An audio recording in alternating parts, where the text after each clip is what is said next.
Class 5 এর English for today বা ইংরেজি বই থেকে ইউনিট 6 টাইটেল হলো ইট হেলদি বা স্বাস্থ্যকর খাবার খাও, ভালো খাবার খাও। আর লেসন হলো 4-5। তো এখান থেকে পড়া হচ্ছে এফ নাম্বার যে লিসেন অ্যান্ড রিড, অর্থাৎ শোনো এবং তারপরে পড়ো। আবার অর্থাৎ শিক্ষক ক্লাসে একবার পড়ে শোনাবে, তারপর শোনার পরে তুমি আবার পড়ো। তো এখানে এই যে একটা ফুড পিরামিড দেখানো হয়েছে।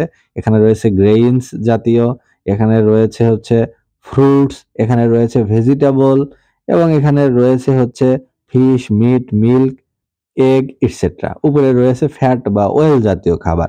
এখন এটারই ডেসক্রিপশন করা হচ্ছে বা কোন ধরনের খাবার আমরা খাবো, কি কি উপকার, তার কি কি সুবিধা, সেগুলো সম্পর্কে আলোচনা করা হবে এই প্যাসেজে। তো প্রথমে বলা হচ্ছে hot food is good food, অর্থাৎ ভালো খাবার কোনগুলো। Sometimes the food we like to it isn't the healthiest food for us, অর্থাৎ অধিকাংশ সময়ই আমরা যে খাবার পছন্দ করি এইটা, বা মাঝে মাঝে আমরা যে খাবার পছন্দ করি এটা হয়তো আমরা পছন্দ করে খাই, কিন্তু এটা যে আমাদের জন্য হেলদিয়েস্ট ফুড, স্বাস্থ্যকর খাবার, সেটা কিন্তু নয়। The food pyramid helps us to understand the different food groups and it tells us how much of each food group we should eat. এবং ফুড পিরামিডটা যদি আমরা পর্যবেক্ষণ করি তাহলে আমরা দেখতে পাবো যে এইটা আমাদেরকে, ফুড পিরামিড আমাদেরকে সাহায্য করে এটা বুঝতে যে বিভিন্ন রকমের খাবারের গ্রুপ কোনগুলো এবং কতটুকু খাবার আমাদের, কোন খাবার কোনটুকু গ্রহণ করা প্রয়োজন। Look at the picture of the food pyramid. এখন ফুড পিরামিডের পিকচার বা ছবির দিকে তাকাও।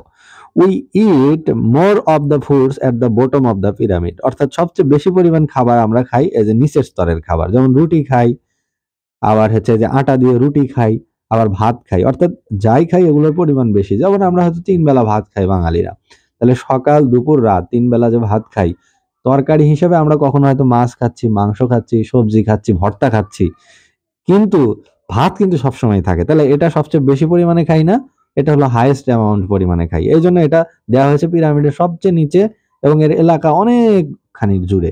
তারপরে একটু কম, তারপরে একটু কম, উপরে আরো কম, বেশি কম। এখানে কিন্তু স্পেসটা বেশি। তার মানে এই ধরনের খাবারে, গ্রেইন জাতীয় খাবার, শস্যকণা, দানাদার শস্য, এগুলো আমরা বেশি খাই। তারপর এখানে বলছে what foods do we see at the bottom, নিচে আমরা কি কি খাবার দেখতে পাচ্ছি।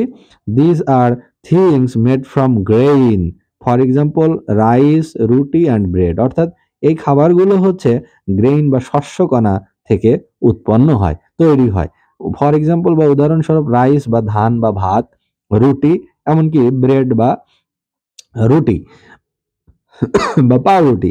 পটেটোস আর নট গ্রেইন, কিন্তু পটেটো, আলু কিন্তু গ্রেইন নয়, বাট দে আর সিমিলার, কিন্তু ওগুলোও similar. Grains give us energy, আলু হয়তো মানে ইয়ের মতো না, মানে গ্রেইন বা শস্য না, এটা হচ্ছে রূপান্তরিত মূল, তারপরও শক্তি যোগায়। ভাত যেমন শক্তি যোগায়, আলুও সেরকম শক্তি যোগায়। তাহলে গ্রেইন জাতীয় যত ফুড আছে সবকিছু আমাদেরকে এনার্জি বা শক্তি দেয়। Fruit and vegetables are in the next level of the pyramid. এরপরে গ্রেইনের উপরেই আছে হচ্ছে fruit and vegetable. These are also very important for us. এগুলো আমাদের জন্য অত্যন্ত উপকারী বা গুরুত্বপূর্ণ। They have vitamins. ফ্রুট এবং ভেজিটেবলে আছে প্রচুর পরিমাণে খাদ্য প্রাণ বা vitamin. They help our eyes and our health. অর্থাৎ ফলমূল এবং শাকসবজি, তরিতরকারি, এগুলো আমাদের চোখকে সুস্থ রাখে, আমাদের শরীরকে মজবুত রাখে, ভালো রাখে। অন দ্য নেক্সট লেভেল, এর পরের পর্যায়ে there are fish, meat, dairy products, beans and lentils.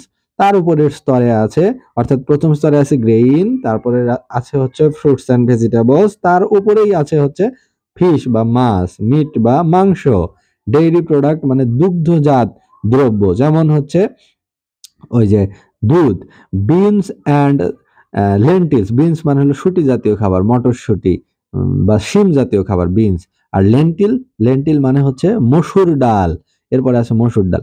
তাহলে meat, fish, eggs and chicken have protein, অর্থাৎ মাংস, মাছ, ডিম এবং মুরগি, এগুলোতে আছে প্রোটিন। প্রোটিন বা আমিষ, প্রোটিনের বাংলা হচ্ছে আমিষ, এগুলোতে আমিষ রয়েছে। Beans and lentils do to, এবং বিন বা মটরশুঁটি এবং মসুর ডালেও রয়েছে protein. Dairy products R things like milk, card and sweets. দুগ্ধজাত পণ্য কোনগুলো? সেগুলো হচ্ছে মিল্ক বা দুধ। কার্ড মানে হলো দই, এবং সুইটস, সুইটস মানে হলো মিষ্টি, মিষ্টি জাতীয় খাবার, সেগুলো বলা হয় সুইট। তাহলে দুধ থেকেই তো তৈরি হয় হচ্ছে দই বা মিষ্টি, তাহলে এগুলো হচ্ছে dairy product. They help our teeth and bones, এগুলো আমাদের দাঁতকে এবং হাড়কে মজবুত করে, শক্তিশালী করে। Protein and dairy make us strong, এবং এই যে আমিষ এবং হচ্ছে দুধ, এগুলো আমাদের শরীরকে শক্ত সামর্থ্য করে।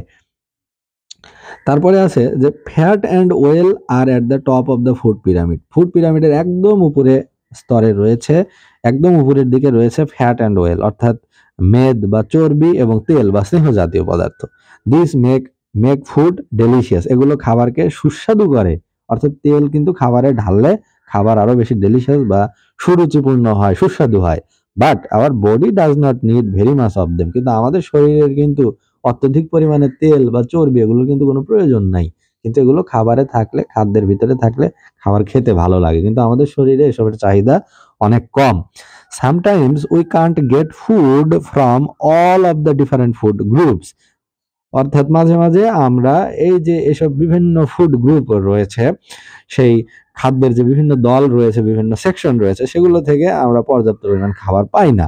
But when we have choices about food we need to make good choices, কিন্তু যখন আমাদের খাবারের তালিকা থেকে একটা চয়েস করতে হবে, নির্বাচন করতে হবে, বাছাই করার একটা সুযোগ আছে, তখন কিন্তু আমাদের অবশ্যই আমাদের হেলথের জন্য ভালো খাবার কোনগুলো এবং কোন প্রপোর্শন বা কোন অনুপাতের খাবার প্রয়োজন সেটা আমাদের সিলেক্ট করা উচিত। তো এটাই বলা হচ্ছে। তো এই যে প্যাসেজটা, এটা হচ্ছে ইট হেলদি, অর্থাৎ স্বাস্থ্যকর খাবার খাই। এই প্যাসেজে আমরা দেখতে পাচ্ছি এখানে একটা ফুড পিরামিড ছিল, এবং এই ফুড পিরামিডে বিভিন্ন খাবারের গ্রুপ বা সেকশন আছে। সেখানে বলা হচ্ছে কোন ধরনের খাবার সবচেয়ে বেশি উপকারী, কোন ধরনের খাবার শরীরের জন্য কতটুকু প্রয়োজন, কার কাজ কি।